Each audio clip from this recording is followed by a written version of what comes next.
नमस्कार दोस्तों, आपका स्वागत है इतिहास गाथा की नई वीडियो में, जहां हम जानते हैं भारत के भूले बिसरे राजाओं और अनसुनी कहानियों के बारे में। भारत के इतिहास में कई वीर राजा हुए। चंद्रगुप्त, समुद्रगुप्त, पृथ्वीराज चौहान। लेकिन आज हम बात करेंगे एक ऐसे राजा की जो युद्ध के मैदान से ज्यादा ज्ञान के दरबार में चमका। एक ऐसा राजा जिसने मंदिरों से ज्यादा विश्वविद्यालय बनाए और जिसने अपने राज्य को विद्या का केंद्र बना दिया। नाम था राजा भोज। वो राजा जिसके नाम पर आज भी एक पूरा शहर बसा है, भोपाल, और जिसकी बुद्धि इतनी महान थी कि लोग आज भी कहते हैं, भोज जैसा कौन।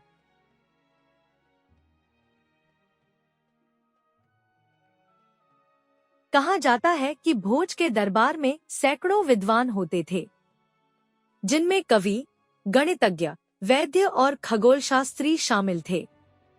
उनके दरबार को उस समय का नालंदा ऑफ द वेस्ट कहा जाता था। भोज स्वयं भी एक महान लेखक थे। उन्होंने संस्कृत में लगभग 84 ग्रंथ लिखे, जिनमें प्रमुख हैं राजमार्तंड, श्रृंगार प्रकाश, साम्रांगण सूत्रधार और योगशास्त्र।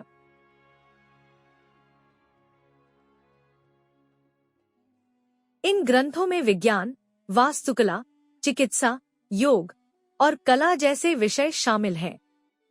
उनके एक ग्रंथ साम्रांगण सूत्रधार में भवन निर्माण और नगर योजना के नियम लिखे गए हैं, जो आज के आर्किटेक्चर प्रिंसिपल्स से मेल खाते हैं।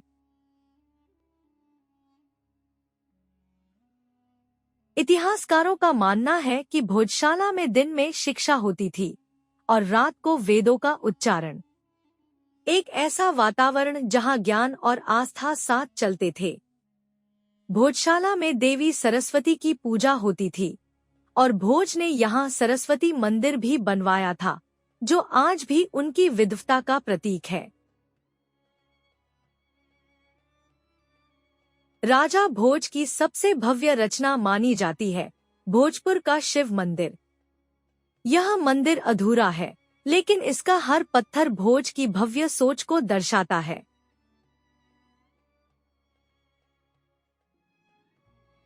कहा जाता है कि भोज खुद इस मंदिर के वास्तुकार थे। उन्होंने मंदिर के नक्शे पत्थरों पर खुद बनवाए और वहां आज भी कई ब्लूप्रिंट स्टोन्स देखे जा सकते हैं। मंदिर का शिवलिंग 18 फीट ऊंचा है, जो भारत के सबसे विशाल शिवलिंगों में से एक है। यह अधूरा रह गया, लेकिन इसका प्रभाव आज भी बना हुआ है। जैसे राजा भोज की सोच कभी अधूरी नहीं रही। भोज सिर्फ विद्वान ही नहीं, एक कुशल शासक और न्यायप्रिय राजा भी थे। उन्होंने अपने शासनकाल में नहरें, तालाब और किले बनवाए ताकि जनता को जल की कमी न हो। भोपाल शहर का नाम भोजपाल इसी कारण पड़ा, क्योंकि भोज ने यहाँ एक विशाल तालाब बनवाया था। राजा भोज हमेशा धर्म और न्याय के पक्षधर थे। उनके शासन में किसी गरीब को अन्याय नहीं होता था। कई कहानियों में वर्णन है कि भोज डिस्गाइज में शहर घूमते थे ताकि जनता की सच्ची हालत जान सकें।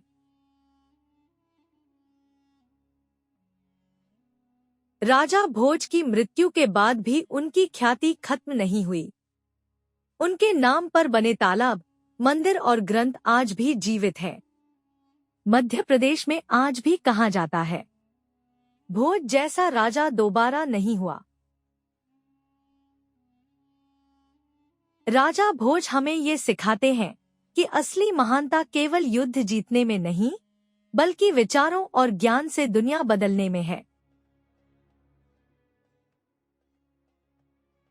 अगर आपको राजा भोज की ये कहानी पसंद आई, तो लाइक करें, कमेंट करें, भोज जैसा कौन, और सब्सक्राइब करें इतिहास गाथा, जहां हम लाते हैं untold stories of the past.